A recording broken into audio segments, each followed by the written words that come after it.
जिस तरह से सर वादा खिलाफी हुई है मध्य प्रदेश में, तो क्या उस बाकी राज्यों में भी इलेक्शन अभी प्रपोज्ड है, तो उसकी वजह से और जगह भी सोचना, क्योंकि एक जगह वादा खिलाफी हो गई है, कमलनाथ से जब पूछा जा रहा है तो वो भी इस चीज को इग्नोर करते हुए नजर आए। देखिए, कांग्रेस पार्टी को साफ करना चाहिए था।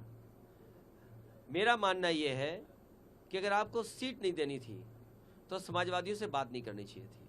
आपको पहला ही कदम ये उठा लेना चाहिए था कि आप अपना संगठन और अपनी पार्टी के हिसाब से लड़िए, और जो सहयोग चाहते वो बता देते तो शायद समाजवादी पार्टी सहयोग करती और खड़ी रहती। लेकिन उन्होंने कोई जानकारी नहीं दी, न कोई समाजवादी पार्टी को इस लायक समझा उन्होंने। इसलिए समाजवादी पार्टी वहीं लड़ रही है जहां पर समाजवादी पार्टी का संगठन और मजबूत प्रत्याशी है। इंडिया गठबंधन से अलग हो गए हैं आप? इंडिया गठबंधन अब मुझे पता लगा मध्य प्रदेश के बाद भारत के चुनाव के लिए है, इंडिया के चुनाव के लिए है, देश के चुनाव के लिए है। तो देश का चुनाव आएगा तब बात की जाएगी, और जिसको सीट चाहिए होगी या जिस पे बातचीत होगी वो अलग प्लेटफॉर्म है।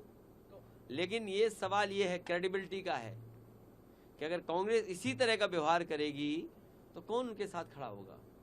इसलिए मैं कोई राय सुझाव नहीं दे रहा हूं कांग्रेस पार्टी को, लेकिन देश के सामने बड़ी चुनौती है। बीजेपी बड़ी पार्टी है, बीजेपी बहुत ऑर्गेनाइज्ड दल है, इसलिए उसके मुकाबले के लिए कोई भी कंफ्यूजन किसी दल के अंदर नहीं होना चाहिए। अगर कंफ्यूजन के साथ आप चुनाव लड़ोगे बीजेपी से तो आप कामयाब नहीं होगे। कांग्रेस के बड़े नेताओं से बात करेंगे क्या आप इस संबंध में?